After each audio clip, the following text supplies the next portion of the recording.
Welcome to our channel. నేను మీ లక్ష్మణ్. ప్రస్తుతం మనతో పాటు ఉన్నాడు ప్రముఖ real estate expert Nandi Ramesh Rao గారు. నమస్తే సార్. 1 month అవుతుంది కొంచెం మీరు తిరుగుతున్నారు బాగా సార్. సో 2024 రియల్ ఎస్టేట్కి అయితే అంత అనుకూలంగా అయితే లేదు. సో కొత్త సంవత్సరం వస్తుంది 2025. సో మార్కెట్లో ఇక నుంచి అన్న మార్పులు కనపడే అవకాశం ఉందా? ఎందుకంటే ఈ 2024లోనే గత 2 నెలల నుంచి మనకి గమనించామంటే కాస్త మార్కెట్ పుంజుకుందని చెప్పి ట్రేడ్ వర్గాలు చెప్తున్నాయి. సో 2024 ఎలా జరిగింది రియల్ ఎస్టేట్, 2025లో ఏం జరగబోతుందంటే మీరు ఏం చెప్తారు? ఇది చాలా 10 గంటలు మాట్లాడచ్చు. దీన్ని ఒక 5 నిమిషాల్లో మాట్లాడుంటే ఎట్లా కుదించారు, కష్టం. పాయింట్లన్నీ కట్టాలి అనుకున్న 2023 అక్టోబర్ నవంబర్ వరకు బాగా జరిగినాయి. కేసీఆర్ గారి హయాంలో మేబీ ఎలక్షన్ కూడా వచ్చిన దాకా అనొచ్చు. అది ఎలక్షన్ కూడా 1 నెలలో వస్తుంది అనగా. దాని తర్వాత పరిణామాలు అంత సుముఖంగా లేవు. ఎందుకంటే ఓకే, అందరికీ తెలిసినట్టే ప్రతి ఎలక్షన్కి కొద్దిగా స్లో డౌన్ అవుతుంది, మందగిస్తుంది. అవును, కానీ ఇది ఇయర్ మొత్తం ఉంది. ఇయర్ మొత్తం ఉందంటే దాన్ని మనం చాలా తీవ్రంగా పరిశీలించవలసిన అవసరం ఉంది. ఎందుకంటే గవర్నమెంట్ 7 లక్షల కోట్ల అప్పులో ఉంది, తెలంగాణ గవర్నమెంట్. ప్లస్ కొత్త సీఎం 6 పథకాలు అమలు పరచడానికి కొన్ని వేల కోట్లు కావాలి. ఆ 6 పథకాల్లో ఫస్ట్ది బస్సుది మైల్ది ఇంప్లిమెంట్ చేశారు, మిగతా చేస్తూ వచ్చారు గ్యాస్ ఇవన్నీ. ఇక్కడ ఇంపాక్ట్ రియల్ ఎస్టేట్ మీద ఏం పడుతుందంటే ముఖ్యంగా ఫస్ట్ 6 నెలలు 7 నెలలు ముఖ్యమంత్రి గారు సెటిల్ అవ్వడానికి టైం పట్టింది. అంటే ఎవరైనా ఆ ప్లేస్లో కొత్త టైం ఫస్ట్ డైరెక్ట్గా సీఎం అయ్యి కొత్తగా లీడర్ వచ్చాడు ఉన్న పరిస్థితులు అర్థం చేసుకోవాలి. ఏమైనా కొత్త చర్య తీసుకోవాలంటే ఉన్నది ఏముందో తెలియదు, ఏం వీక్ ఉందో ఏం స్ట్రాంగ్ ఉందో తెలుస్తుంది. దానికి 6-7 నెలలు కొట్టేసింది. ఈ 6 నెలల్లో కూడా బిల్డర్స్తో కానీ రియల్టర్స్తో కానీ మీటింగ్లు అనేవి జరగలేదు. పేపర్ ప్రకటన 1-2 వచ్చినా పెద్దగా దానికి ఊపందుకోలేదు. సో మొన్న క్రెడై కాన్ఫరెన్స్కి వెళ్ళినప్పుడు క్రెడై ముందు రోజు బిల్డర్స్ని కలిసి అంత కొద్ది చర్చాగోష్ఠి జరిగింది. కొన్ని పాయింట్లు డిస్కస్ చేశారు. అందులో కొన్ని చెప్పారు. ఈ ప్రాబ్లమ్స్ ఏంటంటే బేసిక్గా అప్రూవల్స్ అవ్వట్లేదు, ఫైల్ ప్రాసెస్ అవ్వట్లేదు, చాలా టైం పడుతుంది అన్నారు.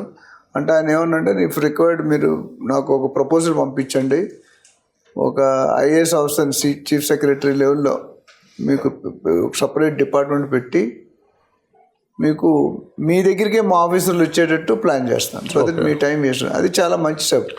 ఎంతవరకు జరిగిందంటే we to wait and watch. Statement ఇచ్చి కూడా 3-4 నెలలు అయిపోయింది. ఐ థింక్ అక్టోబర్ సెప్టెంబర్లో జరిగింది. కానీ గతంలో కూడా సింగిల్ విండో పాలసీ తీసుకొని వచ్చి పెద్దగా అది సక్సెస్ అవ్వలేదు అని చెప్పి కూడా మనం విన్నమాట. కానీ ఇప్పుడు రీసెంట్గా 2 days బ్యాక్ శ్రీధర్ బాబు గారు మినిస్టర్ ఎవరైతే ఉన్నారో ఆయన ఒక 3D పాలసీ తీసుకొని వస్తాం, వెంటనే మీకు పర్మిషన్ ఇవ్వడానికి కూడా అన్ని ఏర్పాట్లు చేస్తాం అని చెప్పి నేను చెప్పడం కూడా జరిగింది. సో ఇది ఎంతవరకు సక్సెస్ అయింది అంటారు? అంటే వీళ్ళు చెప్పడం వరకు బాగుంది, కానీ ఆచరణలోకి వచ్చేళ్ళకి మడుకు ఇది అంతగా పెద్దగా అమలు అవ్వట్లేదని చెప్పి వినిపిస్తుంది. గవర్నమెంట్ అనేది పెద్ద ఓషన్ అండి, lakhs crores ఆఫ్ పీపుల్ ఉంటారు. సో గవర్నమెంట్ సర్వైవ్ అవ్వడానికి కొన్ని చెప్తారు, కొన్ని నిజంగా చేయాలనుకుంటారు, కానీ ఉన్న సిచ్యువేషన్ కోఆపరేట్ చేయవు, సహకరించవు. సో దీని ముందు ఇది చెప్పే ముందు ఇందాక ఒక క్వశ్చన్ విషయం 2024లో ఎలాగుందని అడిగినప్పుడు అది ఒకటి అయితే దాని తర్వాత హైడ్రా అనేది ఎఫెక్ట్ వచ్చింది 24లోనే. హైడ్రా ఆల్రెడీ కుంటున్నట్టుగా ఉంది అది ఇది రియల్ ఎస్టేట్. దాంతో హైడ్రా వచ్చాక మొత్తం ఫుల్ ఫిజికల్లీ హ్యాండిక్యాప్డ్ అయిపోయింది. సో దానివల్ల అవ్వాల్సిన బిజినెస్ కూడా ఏదైతే జనరల్ ఎలక్షన్ అయితే 3-4 నెలల తర్వాత రైజ్ అవుతుంది. ఆ రైజ్ అయ్యే టైంలో హైడ్రాని దించారు. కానీ నిజం ఒక మాట్లాడింది సార్, చాలామంది ఏంటంటే హైడ్రా వల్లే మార్కెట్ పడిపోయిందని చెప్పి పెద్ద ఎత్తున మాట్లాడుతున్నారు.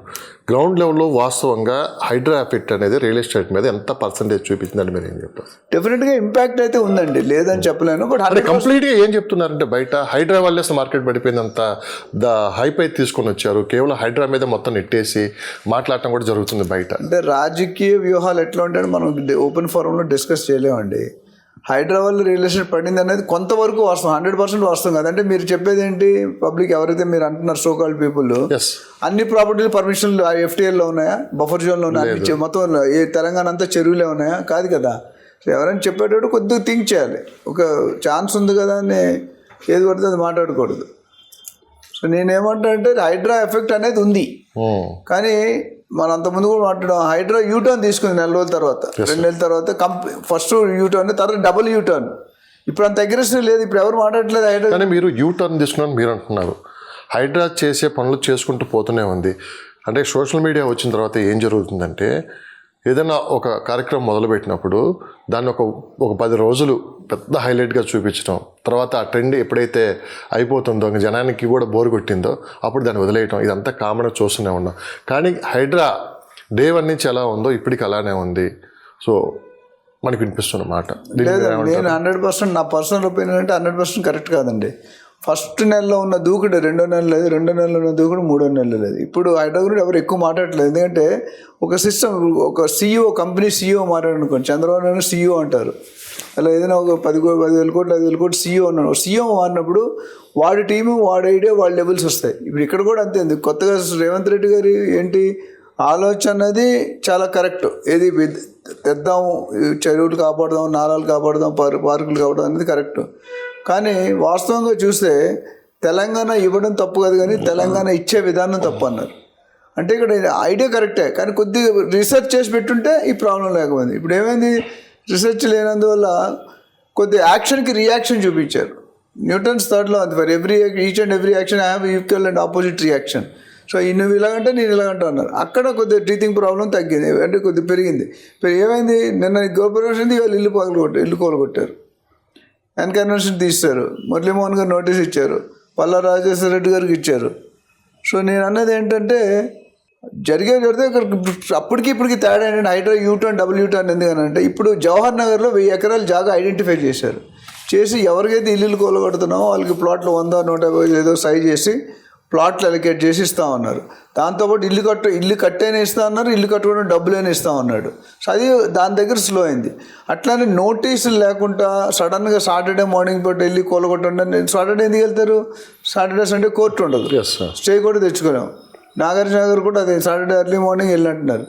సో నేను అనేది ఏంటంటే అది పెట్టినందువల్ల కొద్ది కరెక్షన్ తెలుసుకున్నారు, ఈ ప్రాబ్లం ఉంది. ఓహో ఇట్లా ఊహించలేదు, అంత తీవ్రంగా ఊహించలేదు. కానీ ప్రాబ్లం ఏమైందంటే 10 మంది ఉన్నోళ్ళు 5 మంది ఉన్న డబుల్ బెడ్రూమ్ కొంతమందికి ఇస్తాను అన్నారు. సో 30,000 40,000 డబుల్ బెడ్రూమ్ ఫ్లాట్స్ ఉన్నాయి, 1000 ఎకరాలు ఉంది. ఇదే కొద్దిగా ముందు చేసి నీకు ఎరగొడతాం, నీకు అక్కడ పెడతాం అంటే డిఫరెంట్ ఉండేది. సో అక్కడ కొద్దిగా ఎఫెక్ట్ అయింది. సో మొత్తం మీద అయితే 2024 మార్కెట్ ఒడిదుడుగులతో పాటు ఒక కన్ఫ్యూజ్కి అయితే గురైంది.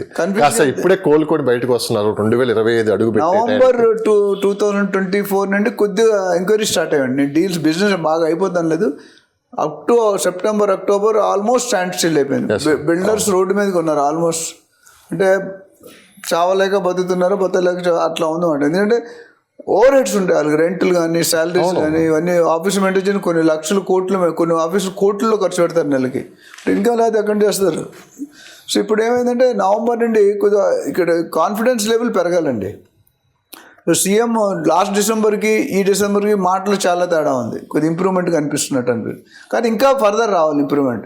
ఇప్పుడు బయట పెట్టుబడులు పెద్దగా రాలేదు. మనం చూసుకుంటే ఏపీ గవర్నమెంట్కి లోకేష్ బాబు అక్కడ అమెరికాలో తిరిగి టెస్లా, ఈక్వినిక్స్, మైక్రోసాఫ్ట్, IBM, గూగుల్ అన్నీ కలిసి కొద్ది ఇన్వెస్ట్మెంట్లు ఆల్రెడీ గూగుల్ MOU కూడా చేసేసుకున్నారు.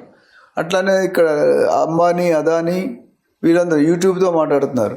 సెంట్రల్ గవర్నమెంట్ కొన్ని 1000 కోట్లు ఇస్తుంది, IRR నుంచి అదానీ కడతాను అంటే కొన్ని ఫండింగ్ ఉంది. ఇక్కడ అంత ఫాస్ట్ మూవ్మెంట్ కనిపించట్లేదు అనేది ఒక ఫీలింగ్. సో అది ఎప్పుడైనా రియల్ ఎస్టేట్ పెరగాలంటే FDI రావాలి, ఫారెన్ ఫండింగ్ రావాలి. ఫారెన్ ఫండింగ్ వస్తే ఏమొస్తుంది, ఇండస్ట్రీ వస్తుంది. ఇండస్ట్రీ వస్తే ఎంప్లాయ్మెంట్ వస్తుంది. ఎంప్లాయ్మెంట్ వస్తే బయింగ్ కెపాసిటీ పెరుగుతుంది, శాలరీస్ వస్తాయి, తర్వాత అన్నీ ఆరుగుతాయి.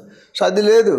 అది లేకుండా ఇప్పుడు ఏమైంది, తెలంగాణలో అంత కనిపించలేదు. ఫస్ట్ వీళ్ళు సెటిల్ అవ్వడానికి టైం పట్టింది. ఇప్పుడు మన ఫాక్స్కాన్ కొంగరకెళ్ళలో అది కొద్దిగా బాగా ఎస్టాబ్లిష్ అవుతుంది, కొన్ని 2 lakhs అంత ఎంప్లాయ్మెంట్ వస్తుంది అంటున్నారు. అది మంచిదే, కొన్ని 1000 కోట్లు పెట్టుబడి వస్తుంది. అట్లాంటివి ఇంకెన్నో జరగాలి. సో 2024లో ఈ సెటిల్ అయిన ఇదే జరిగి పెద్దగా మార్పులు లేదు, పెద్దగా చేంజ్ చేసి ఇప్పుడు 4th సస్టైనబుల్ సిటీ అది మాట్లాడతాం, అది అన్నారు. దాని మీద ఏమవుతుంది యాక్టివిటీ 20,000 ఎకరాలు అన్నారు. పాత గవర్నమెంట్ చేసి అక్కడ 4 కన్ఫ్యూజన్లు ఏమన్నారు, ఫార్మా రద్దు చేస్తాం అన్నారు, షిఫ్ట్ చేస్తాం అన్నారు, ఫార్మా క్లస్టర్స్ అన్నారు, ఫార్మా విలేజెస్ అన్నారు. ఫైనల్గా ఏం జరగదు. కానీ ఇన్ని అనౌన్స్మెంట్ చేసినా కానీ అసలు 4th సిటీ వైపు ఏం జరుగుతుంది? సో ఇన్వెస్టర్స్ అసలు అటువైపు మొగ్గు చూపుతున్నారా? అసలు గ్రౌండ్ లెవెల్లో వర్క్ ఏం జరుగుతుంది అక్కడ అంటే మీరేం చెప్తారు సార్? అంటే టైం పడుతుంది. ఇనిషియేషన్ అయింది, స్టేట్మెంట్. ఇప్పుడు స్టేట్మెంట్ వల్ల పనులు జరగవండి. ఏదైనా నేను చెప్తాను, చూస్తే పనులు చేస్తే పనులు వస్తాయి, రిజల్ట్స్ వస్తాయి. మీరు ఆయన బాగా ఉన్నాడని చూసి అలాగే ఉంటాడు, ఆయన పెరుగుతుంటాడు. సో ఆయన చూసి మీరు కూడా ట్రై చేస్తే రిజల్ట్స్ వస్తాయి. ఇక్కడ ఏమైంది, స్టేట్మెంట్స్ ఇస్తున్నారు కానీ ఫిజికల్ ఇంప్లిమెంటేషన్ చాలా ఉంటాయి. ఒక స్టేట్మెంట్ వెనకాల 100,000 మంది 100,000 మంది వర్క్ చేయాలి. ఫస్ట్ 20 ఏకర్స్లో 20,000 ఏకర్స్లో సిటీ కట్టడం అంటే, ఆయన ఎక్కడో సౌత్ కొరియాలో చూశారంట రేవంత్ రెడ్డి గారు, మినిస్టర్, సీఎం మినిస్టర్ చూసి అలాంటి సిటీ ఇక్కడ కూడా నిర్మించారు. వెరీ మంచి ఆలోచన. కానీ ఏది డబ్బులు లేవు అసలు మన దగ్గర. ఏది చేయాలన్నా డబ్బులు కావాలి, డబ్బులు లేవు. నేను అదే చెప్తాను, ఫండింగ్ రావాలి. సో 2025లో వీఆర్ హోపింగ్, ఇప్పుడు నవంబర్ నుండి కొద్ది స్టార్ట్ అయింది, ఎంక్వైరీస్ వస్తున్నాయి, సైట్ విజిట్స్ అవుతున్నాయి, డీల్స్ క్లోజ్ అవ్వాల్సిన అవసరం ఉంది ఇప్పుడు. ఎందుకంటే జనాలు అందరూ కూడా వెయిట్ అండ్ వాచ్లో ఉన్నారు, అబ్జర్వేషన్లో ఉన్నారు. ఏమవుతుంది, ఇంకా తగ్గుతుందేమో. ఏంటి 1 year బట్టి అసలు పెరగలేదు, తగ్గే ఛాన్స్ ఎక్కడ వస్తుంది? నేను మొన్న కూడా ఒక ఇంటర్వ్యూలో చెప్పాను, మీరు ఎవరైనా కొనుక్కునే వాళ్ళు ఇంకా వెయిట్ అండ్ వాచ్లో ఉండకండి, కొనేసుకోండి. నెక్స్ట్ 2-3 నెలల్లో డెఫినెట్గా భూమి రేట్లు పెరుగుతాయి, స్టాంప్ రిజిస్ట్రేషన్ వాల్యూ పెరుగుతుంది, గవర్నమెంట్ 10,000 కోట్లు 30,000 కోట్లు ఇన్కమ్ వస్తుంది. కానీ మనం ఈ 1 yearని కనుక గమనించామంటే ఒక విచిత్రంగా ఉంది. మార్కెట్ స్లో డౌన్లో ఉంది వాస్తవం, కానీ రేట్లు పడిపోలేదు. అంటే రేట్లు ఎలా పడుతుంది, ఆల్రెడీ టాక్ అలానే పెరగట్లేదు రేట్లు, కరెక్షన్ అయిపోయిందండి. ఏదైతే కరెక్ట్ జనరల్గా మీరు చూసుకుంటే trend last 10 yearsలో every 2 to 3 months 100-200 రూపాయలు గజాన్ని పెరుగుతుంది, 100-200 రూపాయలు స్క్వేర్ ఫీట్ పెరుగుతుంది, అవునా? కానీ గత డిసెంబర్ నుండి ఈ డిసెంబర్ 1 year అయిపోయింది. 1 yearలో సేల్స్ డౌన్ అయినప్పుడు రేట్లు పెంచితే ఇంకా డౌన్ అవుతుంది కదా. ఒక పక్క నుంచి హైడ్రా భయం, ఒక పక్క రేట్లు పెరుగుతాయని భయం, ఒక పక్క గవర్నమెంట్ క్లారిటీ. ఈ రియల్ ఎస్టేట్ నా ప్రకారం పెరగాలనుకుంటే గవర్నమెంట్ నుండి క్లియర్ కట్ డెసిషన్ ఇవ్వాలి. ఈ మా నెక్స్ట్ 5 years ప్రోగ్రామ్, ఇంకా 4 years ఉంది. ఈ 4 years ఇది మా ప్రణాళిక, ఇది మా ప్లాన్. ఈ ఏరియా phase 1, ఈ ఏరియా phase 2, ఈ ఏరియా phase, అది జరగట్లేదు. అన్ని పక్కల ఇప్పుడు మెయిన్ దేనికోసం ఆగింది, రియల్ ఎస్టేట్ మెగా ప్లాన్ వేస్తున్నారు. ఇప్పుడు మనకి అంతమంది 2008లో HMDA హైదరాబాద్ సిటీ ప్లాన్ వేశారు, ఇప్పుడు 2050కి ప్లాన్ చేస్తున్నారు.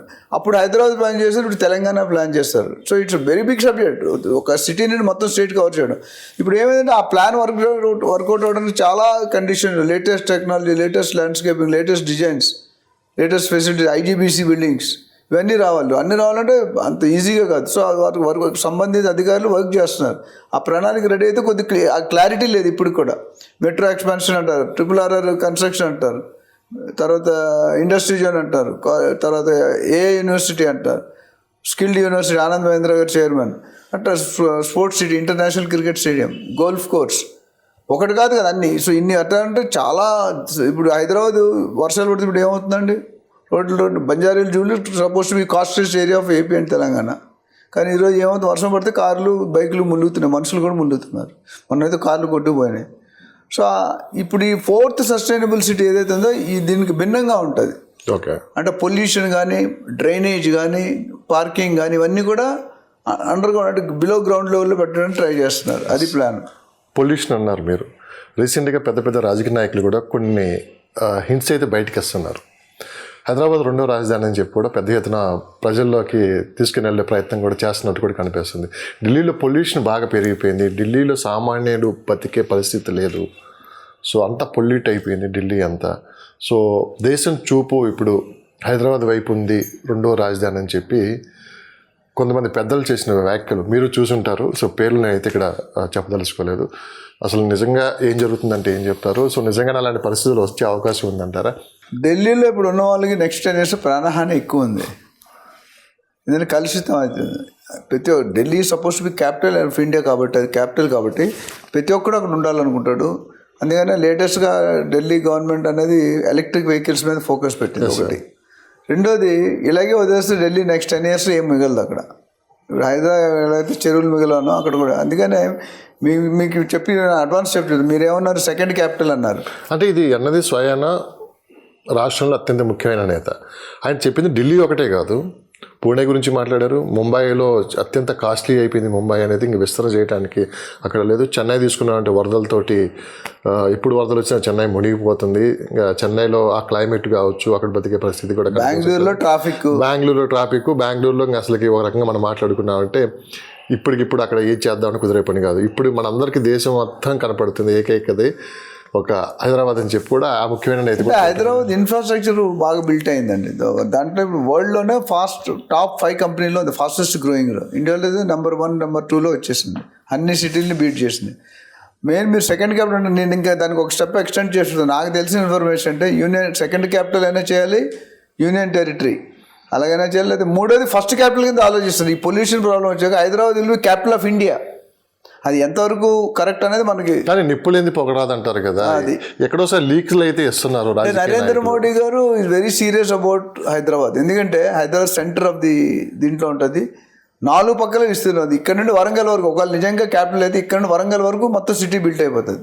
అంటే అంత ప్లేస్ కావాలి క్యాపిటల్ అంటే, ఎంబసీలు ఇవన్నీ కావాలి కాబట్టి.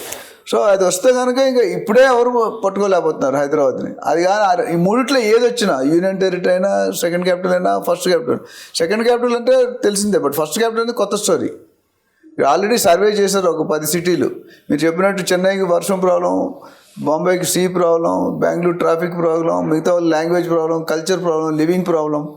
ఏదైనా ప్రాబ్లం లేకుండా ఏమైనా కనిపిస్తుంది అంటే హైదరాబాద్లో రియల్ ఎస్టేట్ పెట్టుకున్నాడు, లైఫ్ అంతా సుఖంగా ఉంటాడు. ఇప్పుడు ఇదే ఇలాంటి చిన్న చిన్న లీకుల వల్ల అంటే భవిష్యత్తులో రియల్ ఎస్టేట్ మీద కూడా కొంత ప్రభావం చూపించే అవకాశం ఉంది. సో అది అనేది 2025 తర్వాత కాస్త మార్కెట్ పుంజుకునే అవకాశం కూడా ఉంది.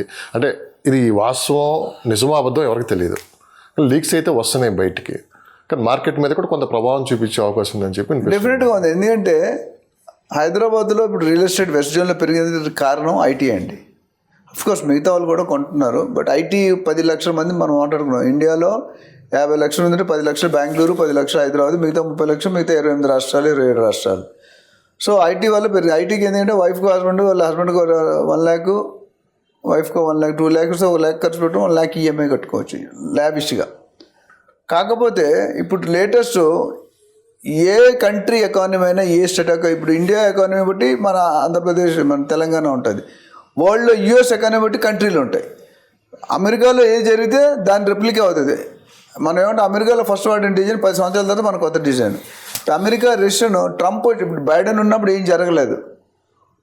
అంతమంది ట్రంప్ ఉన్నప్పుడు ఈ was always against India, especially ఎందుకంటే ఇమిగ్రేషన్. ఇప్పుడు మన ఎలక్షన్ ఎలా గెలిచాడు, ఇమిగ్రేషన్ నేను కట్ చేస్తాను, అది ఫస్ట్ పాయింట్. మన 6 గ్యారెంటీలో అక్కడ అదొక గ్యారెంటీ, ఫస్ట్ సైన్ అక్కడే పెడతాను. 20వ తారీఖు జనవరి నాడు సైన్ పెట్టేది ఇదే. ఇమిగ్రేషన్ ఆల్రెడీ లిస్ట్ చేశారంట.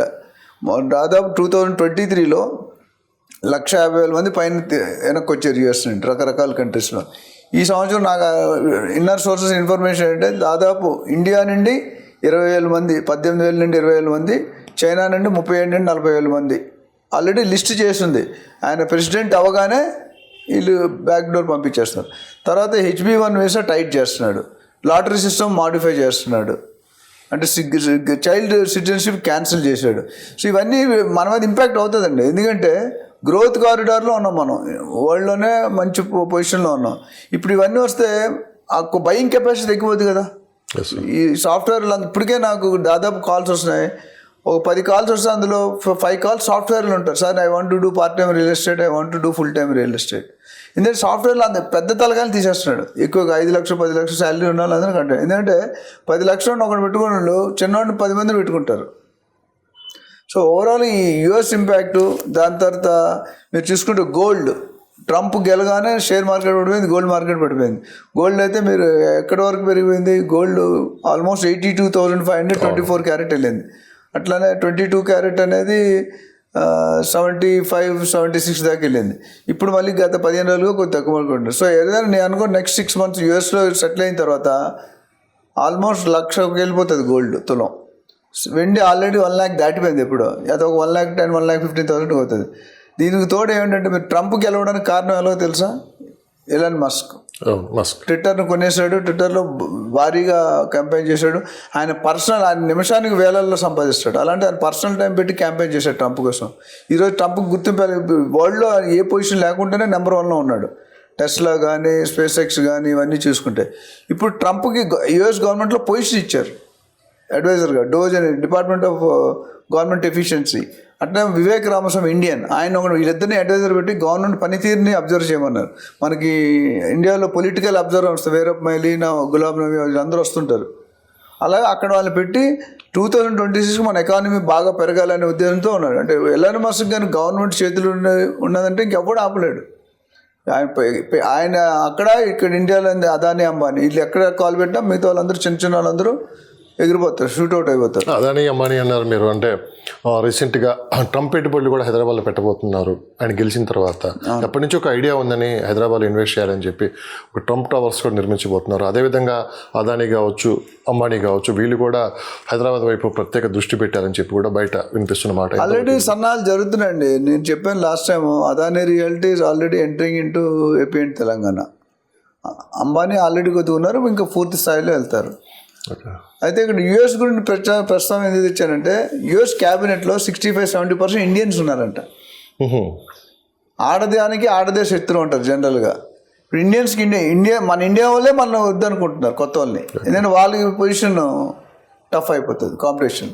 సో అంతకుముందు మీరు చూసుకుంటే అందరికీ గ్రీన్ కార్డు, అక్కడ పుట్టిన పిల్లలకి ఫ్రీ ఉంటాయి, ఎడ్యుకేషన్ కానీ అన్ని చాలా ఫ్రీ, స్కూల్స్ ఇవన్నీ ఫ్రీ ఉంటాయి, మెడికల్. ఇప్పుడు చైల్డ్ వర్క్ తీసేస్తే వాళ్ళు వెనక్కి రావాలి. చిన్నపిల్లలు పుట్టారనుకోండి, ఇప్పుడు పెళ్లి చేసుకుని వెళ్ళాక అక్కడ ఉండలేడు, బికాజ్ పిల్లలు షుడ్ బి సెండ్. ఎలా వెళ్తారు? సో ఆయన చాలా స్ట్రాటజీలు వర్క్ చేస్తున్నాడు. అట్లా ఎవరైనా కంట్రీ కోఆపరేట్ చేయకపోతే వాటి మీద ట్యాక్స్ ఇంపోజ్ చేస్తున్నట్టు, ఇంపోర్ట్స్ అంటే 20%, 25%, వీలైతే 100%, అంటే వాళ్ళని పుల్ చేయడానికి. ఇవన్నీ కూడా ఓవరాల్ ఎకానమీలో ఇండియాలో డెఫినెట్గా పడుతుంది. మొత్తం మీద తీసుకున్నామంటే కొన్ని అపోహాలు, అనుమానాలు అయితే ఉన్నాయి ట్రంప్ రేపు ఎలాంటి నిర్ణయం తీసుకోబోతున్నారు అనేది. కానీ ప్రతి సంవత్సరం ఈ నవంబర్, డిసెంబర్, జనవరి, ఫిబ్రవరి వరకు చాలామంది ఎన్ఆర్ఐలు అయితే ఇండియాకి వస్తుంటారు. వచ్చిన టైం వల్ల మనం గతంలో చాలాసార్లు చూసాము. సో ఎక్కడ ఇన్వెస్ట్ చేయాలి ఏంటి అనేది ఎక్కువ మంది వాళ్ళు ఒక 1 మంత్ కేటాయించి, ఎస్పెషల్లీ హైదరాబాద్ మీద ఫోకస్ చేసి వాళ్ళు రియల్ ఎస్టేట్లో ఇన్వెస్ట్ చేస్తూ ఉంటారు. సో ఈసారి ఎన్ఆర్ఐలు చాలామంది ఇప్పటికే ఇండియా రావడం కూడా జరిగింది. సో వాళ్ళ మార్కెట్ ఏమన్నా ఇక్కడ పెరిగిందా, లేకుంటే వాళ్ళు ఎలాంటి ఎంక్వైరీస్ చేస్తున్నారు? డెఫినెట్గా లాస్ట్ 2-3 సంవత్సరాలు చూస్తే ఈసారి కొద్దిగా అంత ఏం లేదండి. ఎందుకంటే దేర్ అండర్ థ్రెట్. ఎవరికి జాబ్ ఎప్పుడు పోతుందో తెలియదు. They are not very clear. దాని ప్రభావం కొంత పడే అవకాశం డెఫినెట్గా ఉంటుంది. ఎందుకంటే నేను చూసి నాకు కూడా ఎంక్వైరీస్ వస్తున్నాయి, but they are not taking decisions. ఒకప్పుడు డిసెంబర్ జనవరి అంటే పండుగ రియల్ ఎస్టేట్కి. ఎందుకంటే ఎన్ఆర్ఐ సేల్స్ విపరీతంగా, వాళ్ళు వచ్చిందే ప్రాపర్టీ సంవత్సరం అంతా సంపాదించి ఇక్కడ పెట్టుకోవడానికి వస్తారు. కానీ ఈసారి అంత పాజిటివ్గా కొన్ని జీరో అయితే అవుతున్నాయి, బట్ అంత పాజిటివ్ లేదు. అమ్మడం లేదు, కొనడం లేదు. ఎందుకంటే రెండింటికి రైట్ టైం కాదంటే. జనరల్గా రియల్ ఎస్టేట్లో ఏదో ఒకటి స్ట్రాంగ్ ఉంటుంది, buyers market or sellers market. ఇప్పుడు బయర్స్ మొన్నటి వరకు సెల్లర్స్ మార్కెట్ ఉంది, వాళ్ళు ఏది చెప్తే అది కొనేవాళ్ళు. ఇప్పుడు బయర్స్ ఏది చెప్తే సెల్లర్స్ కొంతవరకు వింటున్నారు, కాంప్రమైజ్ అవుతున్నారు, ప్రాఫిట్స్ తగ్గించుకుంటున్నారు. ఇప్పుడు ఒకసారి ఈ యూఎస్ ఎలక్షన్ అయిపోయిన తర్వాత మున్సిపాలిటీ ఎలక్షన్ కూడా మనకు ఉన్నాయి.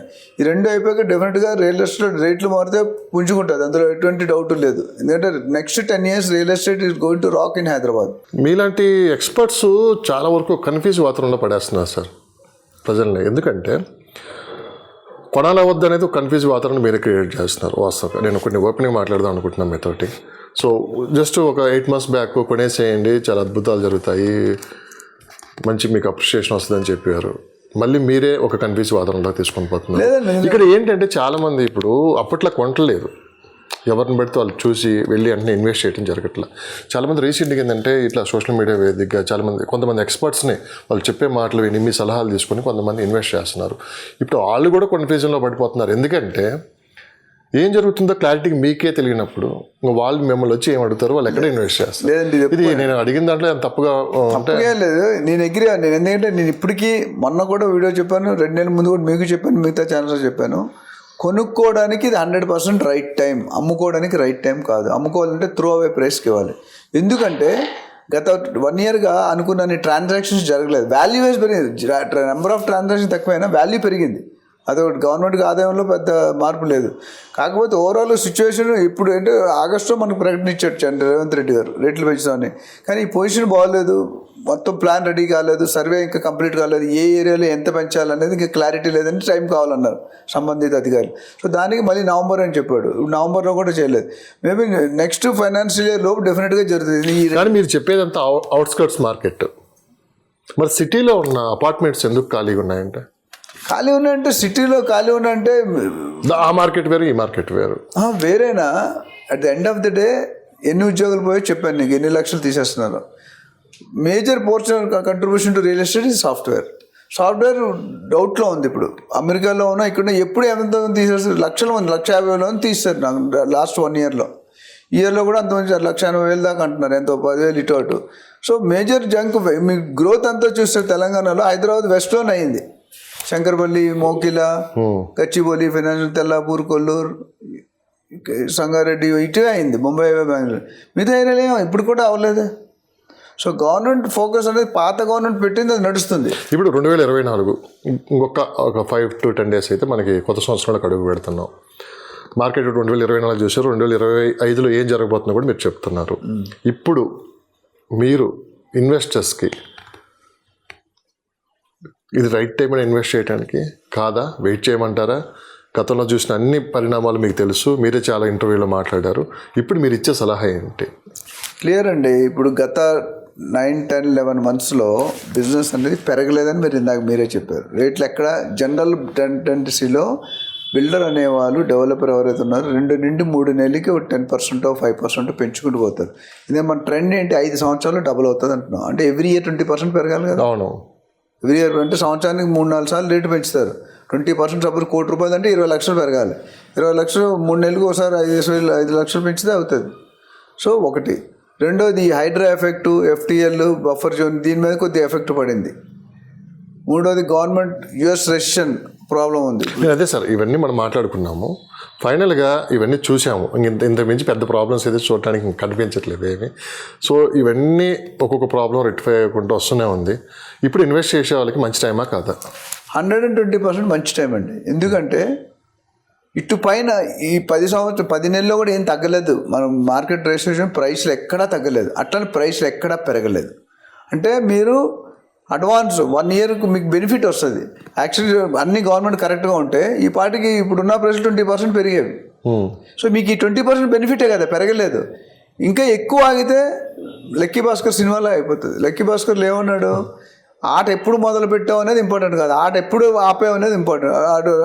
నా మాట వినకపోతే ఆట జైల్లోకి వెళ్ళేవాడు. అంటే 2024 ఆట ఆగిపోయింది, 2025 ఆట మొదలు పెట్టబోతున్నారు. అంతే కదా. ఇప్పుడు డెఫినెట్గా వాళ్ళు ఏదైతే లూజ్ అయ్యారో కొంతవరకు అరేంజ్ చేస్తారు, ట్రై చేస్తారు కదా. 1 year హోల్డ్ చేయడం అంటే కరోనాలో స్కూల్స్, కాలేజీలు ఎన్ని మూసాయండి, ఎన్ని బిల్డర్స్ మూసారు, ఎన్ని రియల్టర్స్ మూసారు. తర్వాత మళ్ళీ పికప్ అయిందా లేదా? ఇప్పుడు అప్స్ అండ్ డౌన్స్ అనేది మార్కెట్లో కామన్. సో మీరు అడిగిన దానికి క్వశ్చన్ స్ట్రైట్ ఫార్వర్డ్గా కొనాలా వద్దంటే కొనడమే బెటర్. డబ్బులు ఉంటే ఇంకా వెయిట్ అండ్ వాచ్ దూరం నుండి బయటకు వచ్చేసేయండి. నెక్స్ట్ 2-3 నెలల్లో సినిమా వేరు ఉంటుంది, ఇక్కడ నుండి కథ వేరు అంటాడు ఏదో బిగ్ బాస్. ఏ కాన్ఫిడెన్స్తో మీరు ఈ మాట చెప్తున్నారు? ఎందుకంటే మార్కెట్లో స్టాగ్నెంట్ అయింది. Hyderabad money is there, money లేక కాదు, డబ్బు ఉంది కానీ భయంతో కొనట్లేదు, భయభ్రాంతికి గురి. ప్లస్ గవర్నమెంట్ నుండి క్లారిటీ కోసం వెయిట్ చేస్తున్నారు. ఇప్పుడు గవర్నమెంట్ మీరు అన్న నవంబర్ నుండి కొద్దిగా పికప్ అయిందండి.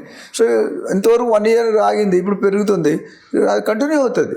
సో కొనుక్కునే వాళ్ళు ఎవరైనా ఉంటే ఇప్పుడు కొనుక్కోకపోతే డెఫినెట్గా they will have to pay high cost of 20 to 25% or 30% in future.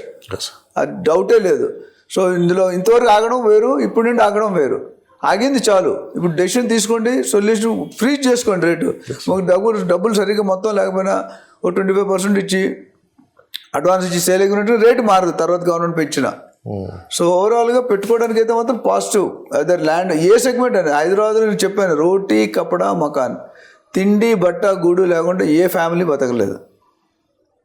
రెంట్కైనా తీసుకోవాలి, సేల్కి పర్చేస్కైనా చేయాలి. 20 సంవత్సరాల అనుభవం రియల్ ఎస్టేట్లో మీకు. మీలాంటి ఎక్స్పర్ట్స్ కొంతమంది మీడియాలో వచ్చి మాట్లాడుతూ ఉంటారు. ఎంతో అవేర్నెస్ తీసుకొని వచ్చారు ఇప్పటికీ మీరు. చాలా వరకు మీకున్న అనుభవంతో ఎక్కడ మోసపోతాం, ఎక్కడ మనం జాగ్రత్తలు తీసుకోవాలి, ఇన్ని చెబుతున్నా కానీ ఇంకా గుడ్డిగా నమ్మి చాలామంది ఏజెంట్లు కావచ్చు, కంపెనీస్ని కావచ్చు ఇన్వెస్ట్ చేస్తూనే ఉన్నారు. రీసెంట్గా తీసుకున్నామంటే చాలా పెద్ద కంపెనీసే బోర్డు తిప్పేసాయి. ఇప్పటికి లబో దీపం అంటున్నారు, ఏం చేయాలి తెలియని పరిస్థితి. ఇంత అవేర్నెస్ తీసుకొని వస్తున్నా కానీ ఇంకా వీళ్ళు మోసపోవటానికి కారణం ఏంటి? ఇప్పటికైనా ఏమైనా మార్పు అయినా మీరు ఏమైనా గమనించారు ఇప్పటి వరకు ఏమన్నా ఇట్లాంటి విషయాల్లో? అంటే చెత్తకోటి దరిద్రాలకి అనంతకోటి ఉపాయాలు ఉంటాయి. ఎందుకు ఈ మాట అనుకోవడం ఎందుకంటే అంటే డిస్కౌంట్కి మనం ప్రీతులు బాగా ప్రేమిస్తాం. డిస్కౌంట్ అనే వర్డ్ వస్తే ఆడు ఏం చెప్పినా నమ్ముతాం, విచ్ ఈస్ రాంగ్. బిల్డర్ క్లియర్గా ఆయనే మోసం చేయట్లేదు, మనం మోసపోతున్నాం. ఎందుకంటే మనకి గ్రీడీనెస్. నేనేం చెప్పాను, రియల్ ఎస్టేట్లో ఉన్న వాళ్ళకి ఎవరైనా ఏజెంట్లు కానీ, బిల్డర్ కానీ, బయ్యర్ కానీ, సెల్లర్ కానీ భూమాత అంత పేషెన్స్ ఉండాలి, ఆకాశం అంత ఆశ ఉండాలి. ఆశ ఎప్పుడైతే అత్యాశకి వెళ్తుందో చీటింగ్ మొదలవుతుంది. ఇక్కడ బిల్డర్ చెప్తున్నా మనం రిస్క్ తీసుకుంటున్నాం. నేను ప్రతి వీడియోలో ఆల్మోస్ట్ ఎవ్రీ సెకండ్ వీడియోలో చెప్తున్నాను, ఒక ఏజెంట్ లేకుండా కొనకండి, పర్మిషన్ లేకుండా కొనకండి, రేరా లేకుండా కొనకండి, గవర్నమెంట్ చెప్తున్నా. బట్ అప్పటికీ మునిగిపోతున్నారు. అత్యాశకి వెళ్ళినప్పుడు ఎవరైనా బిల్డరు 2 years డబ్బులు ఎలా అవుతుందండి? ప్రీ లాంచ్లో ఏమంటాడు, ఏమి ఉండదు, భూమి ఉండదు, రఫ్ లేఅవుట్ వేస్తాడు, టెంటేటివ్ లేఅవుట్ పెట్టేస్తాడు, ప్లాట్లు వేస్తాడు. రేరా ప్రకారం no builder should advertise or print brochure or sell without permissions. So soft launch, ఒక తల్లిని ఒక నార్మల్గా 9 months డెలివరీ పిల్లలకి, ఒక తల్లి ఎవరు కొంతమంది 8 నెలలకు అంటారు, ఆ తల్లిని అడిగితే 1 month వాల్యూ ఎంతో చెప్తుంది. పీటీ ఉషా లేకపోతే any athletic fraction of second విలువ వాళ్ళకి తెలిసింది, మీకు నాకు తెలియదు. కన్ను మీద దీంట్లో ఫ్రాక్షన్ సెకండే కనిపించదు మనకి, ఫ్రాక్షన్ ఆఫ్ సెకండ్లో రేసిపోతాయి. అంటే అంత డీటెయిల్గా ఎక్సర్సైజ్. దాని పెళ్లి చూపులకు వెళ్తాం, అటు 7 తరాలు ఇటు 7 తరాలు చెక్ చేస్తాం, 2 తరాలు బాగాలంటే పిల్లని ఇస్తామా మనం? మరి అక్కడ అంత ఎక్సర్సైజ్ చేసినట్టు ఇక్కడ ఎందుకు చేయట్లేదు మీరు? 2 కోట్లు 3 కోట్లు 5 కోట్లు 50 లక్షలు తక్కువైతే పెట్టరు, ఇల్లు కావాలంటే కనీసం ₹1 కోటి ఫ్లాట్ అంటున్నాను. సో చేసినప్పుడు నేను ప్రతి వీడియోలో ఏం చెప్తానంటే, బిల్డర్ని కలవండి, ఓనర్ని, సేల్స్ వాళ్ళని కలవండి, ఏజెంట్ కలవండి. బట్ ఫైనల్లీ 5 ప్రాజెక్టులు ఒక ప్రాజెక్ట్ జీరో అవడం చేసినప్పుడు you meet the builder personally. ఎవరైనా 80% కలవరు, టైం ఉండదు మనకి. 2 కోట్లు పెడతాం కానీ వాడికి ఇచ్చేసి చేస్తున్నాడు, అది కాదు. రెండోది ఏజెంట్ అపాయింట్ చేసాడు 1% 2% ఇవ్వాలి, అది తప్పు. 98% ఇంపార్టెంటా, 1% 2% ఇంపార్టెంటా? మూడోది పర్మిషన్స్ చెక్ చేయమన్నాం, లీగల్ ఒపీనియన్ తీసుకోమన్నాం, ఈసీ తీసుకోమన్నాం, మ్యూటేషన్ చూడమన్నాం, లింక్ డాక్యుమెంట్ చూడమన్నాం. గవర్నమెంట్ పర్మిషన్తో పాటు కస్టమర్ రివ్యూస్ ఏమున్నాయి. అట్లనే పాస్ట్ కస్టమర్స్ ఉంటారు. ఈ బిల్డర్ ఎన్ని రోజులు 10-20 ప్రాజెక్ట్ చేస్తుంటాడు కదా, ఆ పాస్ట్ ప్రాజెక్ట్స్ కండిషన్ చూడండి. చాలామంది బిల్డర్స్ 80% డెవలప్ చేయరు. ఎందుకంటే ఇప్పుడు షాద్నగర్లో నువ్వు కట్టుకొని ఉంటావు, ఇల్లు ఉండవు కదా, ప్లాట్ కొనేసా 50 లక్షలు కొనేసా, తర్వాత ఏమవుతుందో తెలియదు, అది చేయరు. ఎంప్లాయీస్తో మాట్లాడండి, సైట్కి వెళ్ళి సైట్ ఎంప్లాయీస్తో మాట్లాడండి. అటు ఎఫ్ఐఆర్ కేసు ఏమన్నా చూడండి, బ్యాంక్ రిప్రజెంటేషన్, ఇవన్నీ చూస్తారు. మీకు టైం ఉన్నప్పుడు ఏజెంట్ పెట్టుకోండి. సో అవన్నీ చూసుకుంటే మీకు ఉంటుంది. ఇవన్నీ చూడకుండా సింహం నవ్వింది కదా అని ఫోటోగ్రాఫ్ తీసుకుంటే ఫోటోలో సింహం ఉంటుంది, మీరు ఉండరు. ఇప్పుడు అదే జరుగుతుంది, అంతే కదా. ఇప్పుడు ప్రీ లాంచ్ అంటే ఏంటండి, 20,000 అమ్మాలి స్క్వేర్ ఫీట్. గిఫ్ట్ ఫోటోలు కనపడుతున్నాయి కానీ కొన్న సైడ్ కనిపించలేదు కదా. సో 20,000 పెట్టి ఒక గజం కొన్నారనుకోండి, ఆయన ఏమంటే నీకు 15,000కి 14,000కి ఇస్తాను, 30% డిస్కౌంట్. అబ్బా 30% డిస్కౌంట్, అసలు డిస్కౌంట్ లేండి సార్, నాకు అర్థం కావట్లేదు. ల్యాండ్లో డిస్కౌంట్ లేదు సార్. అమ్ముకునేవాడు 100 మాటలు చెప్తాడండి, మీరు నమ్మాల్సిన అవసరం ఉంది. దేశంలో ప్రీ లాంచ్ చాలా ప్రాజెక్ట్ అప్రూవల్తో ఉన్నాయి, అవి కొనుక్కోవచ్చు కదా. అక్కడ రేట్ ఎక్కువ, ఇక్కడ ఏంటి నా గరక నా ఘాటుక. సో నేనేమంటానంటే 35% డిస్కౌంట్ ఇస్తున్నాడు అని మనం చూస్తున్నాం. మీరు 35% చూస్తున్నాడు, బిల్డర్ 65% చూస్తున్నాడు, అది గమనించట్లేదు. 35 65. సో ఇక్కడ ఏమవుతుంది, 35కి 65 వదులుకుంటున్నాం. ఆయన ఏమంటాడు 90%, 3 సంవత్సరాల ప్రాజెక్టు 30 daysలో 90% కట్టాలంటాడు. కట్టిన తర్వాత బయ్యర్కి లాభాలు ఏంటంటే, ప్రాజెక్టు ఎక్కడ కావాలంటే ఆ ప్లేస్లో దొరుకుతుంది. North east, club view, park view, lake view దొరుకుతుంది. రెండోది తక్కువ రేటు దొరుకుతుంది. ఈ 2 అడ్వాంటేజ్లు బయ్యర్కి. డిసడ్వాంటేజ్ ఏంటి తెలుసా, అసలు డాక్యుమెంట్స్ కరెక్ట్ ఉండొచ్చు ఉండకపోవచ్చు, అప్రూవల్ రావచ్చు రాకపోవచ్చు, బిల్డర్ ఉండొచ్చు బిల్డర్ ఎత్తేవచ్చు, లేకపోతే కట్టకపోవచ్చు, సగం కట్టి వెళ్ళిపోవచ్చు. ఎవరికి లాస్ ఇవన్నీ? లేదా పర్మిషన్ ఇవ్వకపోవచ్చు. ఎన్నో మోసపోతున్నంతకాలం మోసం చేస్తూనే ఉంటాయి. చెప్పేవాడు వినేవాడు ఎప్పుడు లోకే. ఫైనల్గా అంటే రీసెంట్గా హైదరాబాద్లో లగ్జరీ కమ్యూనిటీ వైపు ఎక్కువ మంది బయర్స్ మొగ్గు చూపుతున్నారని చెప్పి వినిపిస్తున్నమాట. ఎంతవరకు కరెక్ట్ సార్? అది బాగుందండి. యాక్చువల్లీ గ్రోత్లో లాస్ట్ 5 years ఫైనాన్సెస్ చూస్తే ఆల్మోస్ట్ 30-40% గ్రోత్ అందులో కనిపిస్తుందండి. ఓకే. ఒకప్పుడు మీరు చూసుకుంటే రైల్వే స్టేషన్లో 30 years back, 25 years back first 2nd class reservation full అయ్యేది, తర్వాత 3rd AC అయ్యేది, తర్వాత 2nd AC అయ్యేది, తర్వాత 1st AC అయ్యేది, తర్వాత కూపే, ఇవన్నీ. ఇప్పుడు రివర్స్ అయింది. ఫస్ట్ క్లాస్ ఫుల్ అయిపోతుంది, తర్వాత 2nd, లాస్ట్లో 3rd AC. అంటే buyer culture has changed, 180 degrees shift అయింది. ఎందుకు? బయ్యింగ్ కెపాసిటీ పెరిగింది. So luxury style. ఒకప్పుడు అంబాసిడర్ కార్ తెలుసా, ఫియట్ కార్ తెలుసా, 40 సంవత్సరాల పైగా కంట్రీ నేలింది. కానీ ఇప్పుడు డిమాండ్ ఎట్లుందంటే, నాకు గుర్తుంది, బజాజ్ స్కూటర్ బుక్ 500 రూపాయలు ఇచ్చి బుక్ చేసుకోవాలి. నేను స్కూల్లో ఉన్నప్పుడు అది ఎప్పుడు 5 సంవత్సరాల తర్వాత వచ్చేది. ఆ వస్తే డెంట్ అయ్యి వచ్చేది, కలర్ నచ్చేది, నీకు ఇష్టమా తీసుకోలేకపోతే పక్కెళ్ళు, అంత డిమాండ్ ఉండేది. ఈరోజు ఇంటికి వచ్చి నువ్వు టెస్ట్ డ్రైవ్ చేసి 1 గంట నడిపి తీసుకురా అన్నా కొనట్లేదు. సో అంటే కల్చర్ ఇస్ చేంజ్. మారుతున్న ప్రపంచంతో మనం కూడా మారాలి. టెక్నాలజీలో ఒకప్పుడు ఇప్పుడు ఎలక్ట్రికల్ ట్రెడిషనల్ ఎవరు చేస్తున్నారు కన్స్ట్రక్షన్, మైవాన్ టెక్నాలజీ కొత్త టెక్నాలజీ వచ్చింది. ఇటుకలు లేకుండా కడుతున్నారు మన మలేషియా టెక్నాలజీ. అవును, మలేషియాలో ట్విన్ టవర్స్ అని ఉంది, దాని సిమెంటే వాడలేదు, ఇటుక వాడలేదు, మొత్తం స్టీల్. 80 floors 40 ఫ్లోర్స్కి 40 ఒక్కొక్క సెకండ్కి 2 floor 3 floor వెళ్ళిపోతుంది, అంత హై స్పీడ్ లిఫ్ట్స్. నేను వెళ్ళాను అక్కడ. So what I'm saying is luxury అనేది ఆ బయింగ్ కెపాసిటీ పెరిగింది, పర్చేసింగ్ ఎర్నింగ్ కెపాసిటీ పెరిగింది, దానివల్ల బయింగ్ కెపాసిటీ. సో అక్కడ ఏంటంటే అంబియన్స్ ఉంటుంది, నీట్నెస్ ఉంటుంది, మేజర్గా security and safety. Yes sir. Access card లేకపోతే ఎవరిని పంపించరు.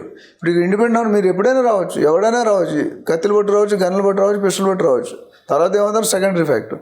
కానీ గేటెడ్ కమిటీ ఉన్న బెనిఫిట్ ఏంటంటే లగ్జరీలో ఇవన్నీ కూడా, ఇప్పుడు మనం స్విమ్మింగ్ పూల్కి వెళ్ళాలంటే డబ్బులు కట్టాలి, నెలకు 5,000 10,000 కట్టాలి, టెన్నిస్ ఆడాలి, టేబుల్ టెన్నిస్ ఆడాలి, లేకపోతే క్రికెట్ ఆడాలి, ఇవన్నీ కూడా వాళ్ళే ఇస్తున్నారు కదా లగ్జరీలో. Yes sir. ఎక్కువ మంది ఉంటారు కాబట్టి మీరు అన్ని అంటే city with in the gated committee కానీ టౌన్షిప్ అంటే అర్థం అంటే మనీ అనేది పెద్దగా ఆలోచించట్లేదు, లగ్జరీ కోరుకుంటున్నారు. అదే అట్ ఎ టైం మనకి క్వాలిటీ సర్వీస్ బాగుంటే ఎనీథింగ్ విల్ పే. మీకు సింపుల్ ఎగ్జాంపుల్ చెప్పి క్లోజ్ చేస్తా. ఒక దోశ బండి మీద, రోడ్డు మీద బండి ఉంటుంది కదా, కొనుక్కుంటే అంత 30-40 రూపాయలు. అదే కామత్ కానీ షాన్బాగ్ వెళ్తే స్వాగతం 150 రూపాయలు, 200 రూపాయలు. అదే కృష్ణాపురాకి వెళ్తే 800 రూపాయలు, 1000 రూపాయలు. అవును. మినపప్పు లేకుంటే దోశ వస్తుందా? మరి ఎందుకు కొంటున్నారు? అభిలాష్ చిరంజీవి గారి సినిమా డోర్ తీసేస్తాడు, కారు అయింది కాదు, డోర్ తీసేస్తాడు రాధికా బంధు. అంటే షో ఆఫ్ మాట. సో క్వాలిటీ ఇస్తే వీ డోంట్, ఎస్పెషల్లీ హైదరాబాద్లో రీటైల్ మార్కెట్ అంటే నోన్ ఫర్ హైదరాబాద్ టెస్ట్ చేయడానికి మెక్డొనాల్డ్ కానీ, షాపర్ షాప్ కానీ, ప్యాంటులు, వీళ్ళందరూ కూడా హైదరాబాద్లో ఫస్ట్ స్టోర్లు పెట్టారు. బిగ్ బజార్ కానీ ఫస్ట్ స్టోర్ హైదరాబాద్లో పెట్టారు. హైదరాబాద్ యాక్సెప్ట్ చేస్తే మిగతా స్టోర్లకు వెళ్ళారు. Yes sir. సో హైదరాబాద్కు ఉన్న ప్రత్యేకత ఏంటంటే లగ్జరీ అనేది ఫ్యూచర్ ట్రెండ్లో అదే పెరుగుతుంది. ఎందుకంటే వెస్ట్రన్ కల్చర్ మనం వీఆర్ బయింగ్ వెస్ట్రన్ కల్చర్. మన కల్చర్ వాళ్ళు అక్కడ గుళ్ళు కట్టుకొని గోపురాలు అన్నీ పెడతాం, మనం ఇక్కడ క్లబ్బులు పబ్బులు వేస్తున్నాం. సో ఫేట్ ఆఫ్ స్టాటస్ మనం ఏం చేయలేం. బట్ ఓవరాల్గా luxury community is going to grow. ఇప్పుడు హైయెస్ట్ ఇప్పుడు 25,000 30,000 per square feet.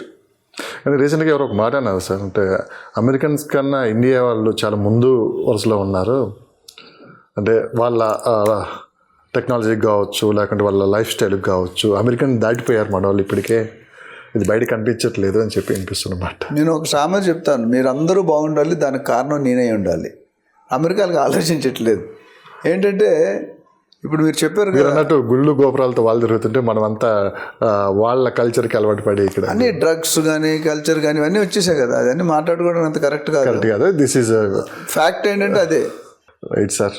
సో మరొక ఎపిసోడ్తో మళ్ళీ కలుద్దాం. Thank you so much sir. Thank you, ధన్యవాదాలు.